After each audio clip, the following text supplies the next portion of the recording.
What's up, guys? Larry Chen here. We got Jeff Woodruff here with his amazing S15 drift car. This is so nice, and it has a lot of touches that remind me of Forrest Wang's drift car, and that's not an accident. That's actually by design, correct? Correct. So where are we at right now? We are at mine and my business partner Tyler's shop, Dream Chasers Garage in Everett, Washington. So this is really awkward because I flew in from another job and I forgot all of my audio gear and all of my vlog stuff. So we'll just try to make this work. But I wanted to feature this build. We actually have a couple builds that we're featuring of Jeff's, but this in particular is so clean and it's so cool. And it's like, it's not really like a street style drift car, but it's like very clean. So what are we looking at here? This is actually a factory 2JZ-GE. Just has GT pistons and rods. It's all stock valve tuning with a 3582 turbo on it. It's got Greddy intake manifold, hyper-tuned valve covers, GTR coil packs, DC power alternator. And other than that, it's pretty stock, similar setup to my other car that we're going to be talking about here in a minute. Makes 631 on C16 race gas. Has anti-lag, link ECU. What made you want to build this? Why did you want to build this S15? So I started helping Forrest Wang out in like 2015 with this FD program. I was already doing 2JZ-S15 stuff myself before I was helping him. I had a previous S15 that I did pretty much all the same stuff minus the cage and all the green bits. So did you do all this? Did you take this down to metal and do all this fabrication? Yeah, so it was a full rotisserie build. The whole bottom of the car is green as well. All the seam sealer, all the undercoating was stripped off by me. All the cage work was done by me, all the welding. The only thing I didn't do on this car is the paint work. So what's up with this paint work? Why is it that you guys spend so much time on painting the chassis? Because it's painted underneath these fenders. Yeah, everything's painted. There's no vinyl on here. So before I started working with Forrest, aesthetics and stuff like that was really important to me. A lot of my other builds is always paint, always stripped down. All the jams are always painted. And being just clean overall is just super important to me. You know, and style when it even comes to drifting is really important. Like to me, looking cool versus like winning or being super competitive. That's just what's important when I go to put together a car, and everything just being, not messy and easy to get to and easy to work on. So it's really interesting to me because the car itself is not subtle in any way. It has this crazy kit. What kit is this, by the way? Those are Origin Lab Type 3 fenders, and this is the 2F Performance Super Doof kit, same kit that Forrest runs. So it's like on the exterior, it looks exactly like Forrest's car. Yeah, the color is black. It's a subtle feel, but then as soon as you open the engine bay, as soon as you look inside and underneath everything is this sparkle or this flake or pearl. What would you call it's this? like a rainbow flake. It's a mixture of like green flake and like a color shifting duplicolor like flake. And so this tubbing, you do all this. I did all that myself, yeah. And with this the is help of Tyler. All that stuff CNC plasma cut on our plasma table. And this is because you need the more room for angle. Yeah, so a lot of people will just cut that out and leave it open. You'll have all the extra wheel clearance for like the big lock kit. Like this is a Weissfab full lock kit on it in the front. So it has a lot of steering angle and you need the clearance when the wheel's swinging around. Otherwise you're gonna start running into all the factory tubbing and stuff. You'll see a lot of people will hammer it out and it'll just look really bad, or they'll get lazy and they'll just cut gaping holes and then you got stuff flying around. I got no timing cover, so that's not a setup that's going to work in a car like this. You would want to, if you're going to cut this open and take the cheap and easy way out, which definitely works, but you're also taking structure out of the front of the chassis and the rigidity out of it. So I like to keep this stuff in there, and it's just something I picked up working for Forrest, all the little gussets and all the little small details and stuff. I've learned a lot working with Forrest these past years. Yeah, because you move this, you have to strengthen everything. Everything is stitch welded too. Right. Otherwise, the strut towers kind of just hang in there, and the only thing supporting it is everything behind. So, and awesome. It's not an FD car, so I could have tied in the strut towers to the cage or stuff like that. It's just not in my nature. I don't like doing stuff like that, and you never know where this car is going to end up. So I'd like it to be, somewhat FD legal. As far as future, maybe Forrest needs to borrow this car or something needs to happen with it. You never know. So I don't like to completely eliminate something like that in the future when I put stuff together. And so this is like kind of a development car, but this is also your personal drift car. Right. This exhaust manifold too, you built this. 100%, yes. It is so crazy. I can't even imagine. I don't even know where to begin with this. I mean, is this all equal length, or do you? No, it's all just kind of like whatever fits, and try to keep the length similar. It's actually a twin scroll manifold, so I kept it true twin scroll, so everything's divided by firing order, and all the coloring and stuff that changed is kind of like I've never really seen a manifold turn that color, but I think it's because I got the anti-lag on here and it gets really hot, so I think it's just the natural colors that it decided to turn with all the extra heat. It is so clean, even just like.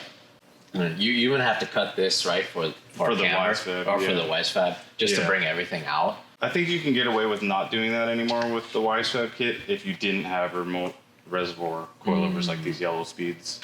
Let's take a look at the rest of the car. The cooling system is really cool too.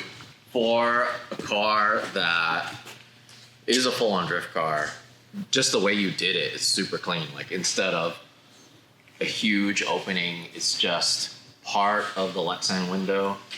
Can we take a look under the trunk? Absolutely. Yeah, so the original plan with this car is to be like a drift car, but I wanted to be able to take it out on the street and have it be somewhat subtle when driving around. There's nothing subtle about this car. Perspective, Yeah. But this is what I like about these builds that you guys do. From the outside, from further away, if you're across the street and you look at this car, it's like, all right, cool. Clean S15 with a body kit. Right. But when you look at this, like the fact that it's almost like this is waxed, or this is something that is like really finished. Yeah, it's like the harder you look at it, the more you start realizing the little details, and wow, like this isn't just a street car. Because if I were to take this panel off, it would be this finish. Yeah, it's painted gloss black. And it's all sealed up 100%. So cool. So cool.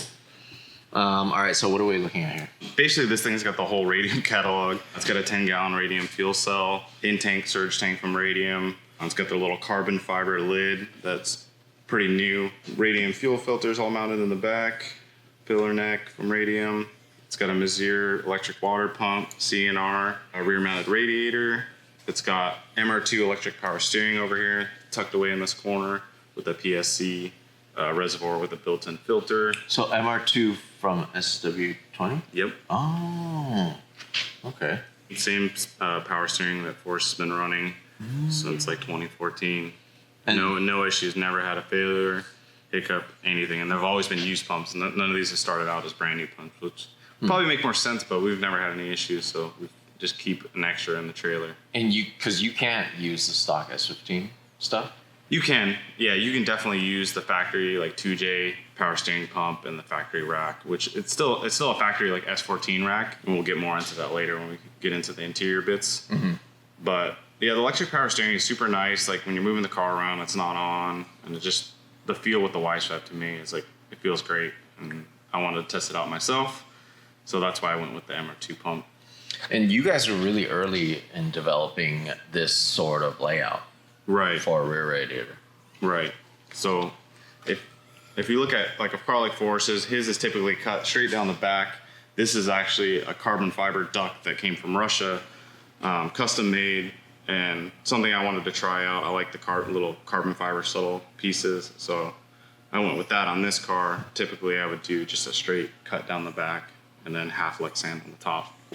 It's so clean. It actually, I mean, for a street car, it keeps it very clean. And then, so I really also like the fact that there is room for the air to exit too, right? You have like a a hole cut out from the trunk lid. But you left all the rubber around pretty much the entire car. Yeah, I even have the OEM Nissan rear seal in the back polycarbonate window. just to make it, even in the door trim, I got factory rain guards. Just to make it look a little cleaner, like you still have the felt. Yeah, I actually have brand new ones I want to put on. These are the original ones from the door.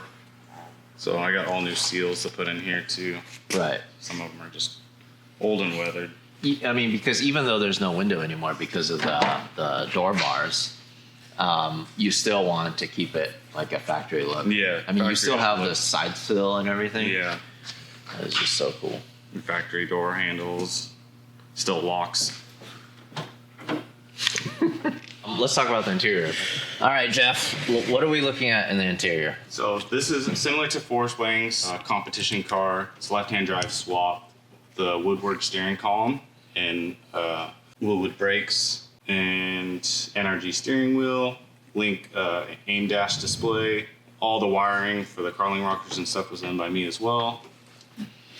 These are actually Force Wings comp car Sebelt seats. From when he first put his S15 together in 2015, I just switched mine around because he's a lot bigger than me. So I had the big seats on that side and the small ones on this side. And so because it's left-hand drive, you had to make a custom dash?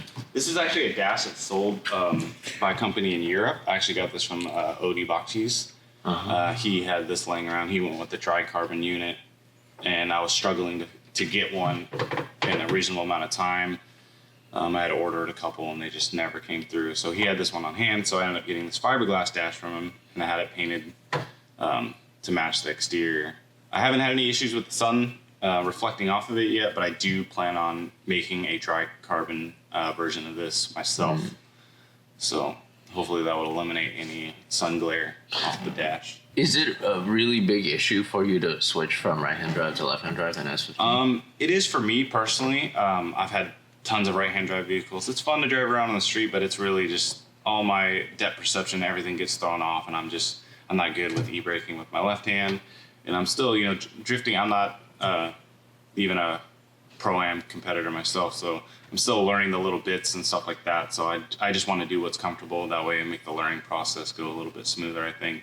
And ultimately, like Forrest, I would love to have a right-hand drive vehicle that can maybe something I could grow into and learn to adapt to driving on both sides, like competitively. The cage is really nice. Did you guys build this? Yeah, I did the cage 100% myself, bent all the tube, did all the welding.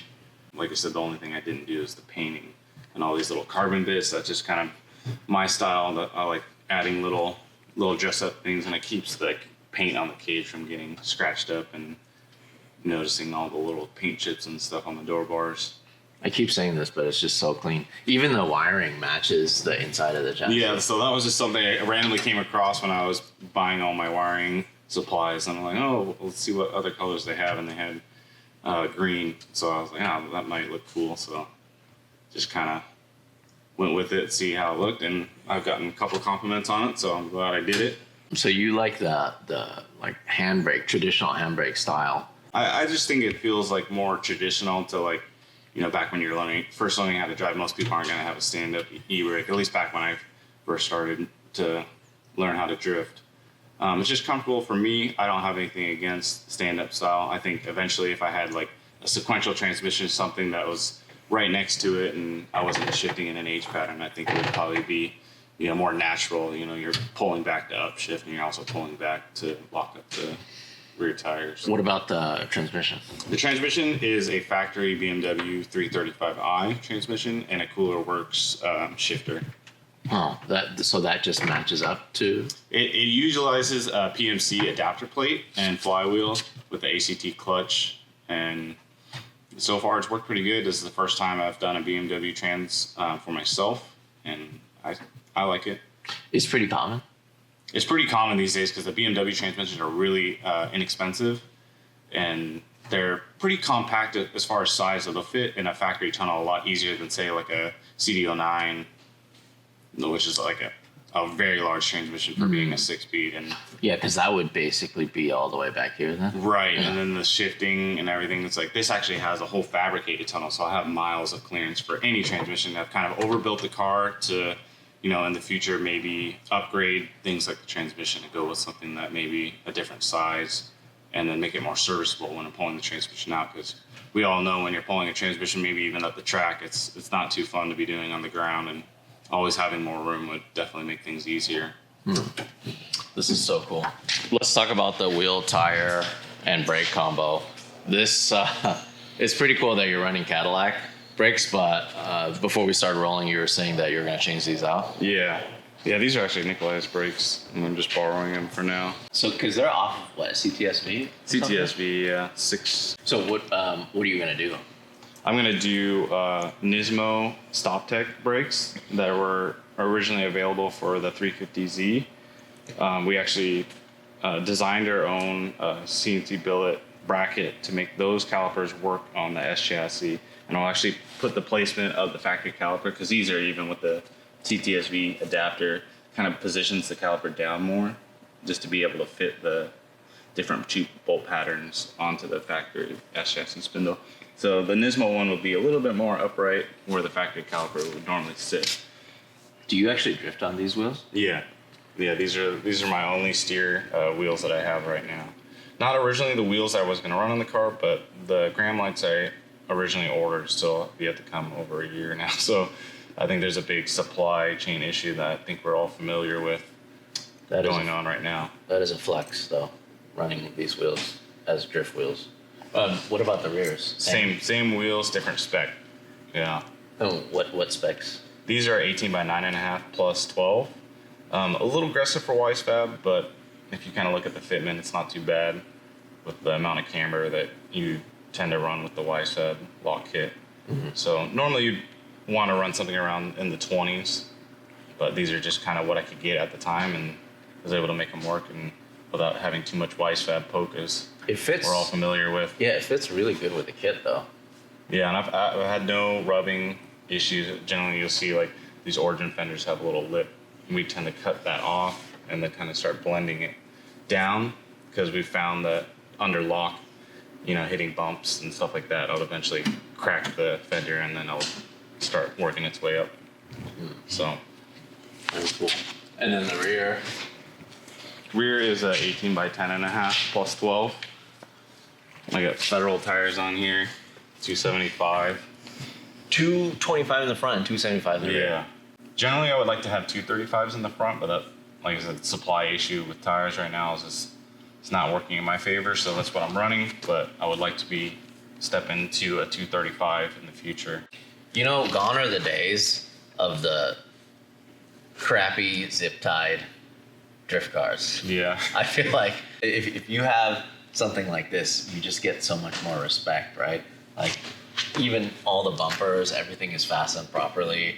And that's kind of the crazy thing to me about drifting. It's evolved so much from when I first started following it. It's not uncommon to see a build of this caliber, but it's like, you think like, why is it that you put so much effort into it if you're gonna just scrape the walls or whatever? Right. But yeah, so like, what is your thought on that? My mentality with it is like, drifting is important. It's about style. It's not just about banging doors and scraping the wall and bumping into your buddies. It's like you got to start out looking good, even if it's trash at the end of the day.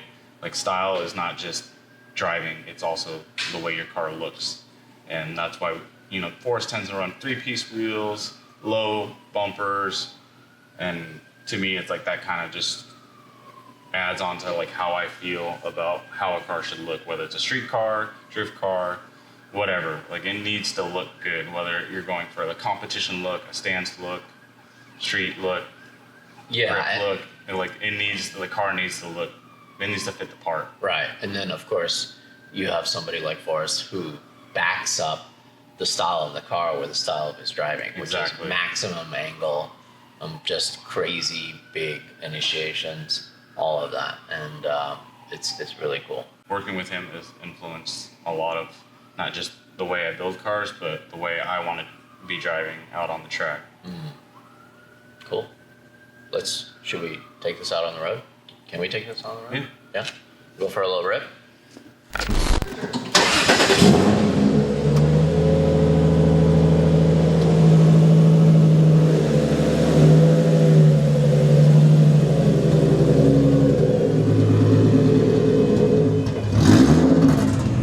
Okay, I'm getting in. Tyler, I'm getting in. Let's check this sucker out. The new wave. NA2Js. So clean. Love it. So dope. Oh, buddy. Okay, so this is the fun button. Oh. So when you turn this on, it lets you know it's armed. Wait, so then I see. When you turn that on, it has anti-lag. Yeah. Got it. Okay. You want to go regular.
Oh my god. It's like sensory overload.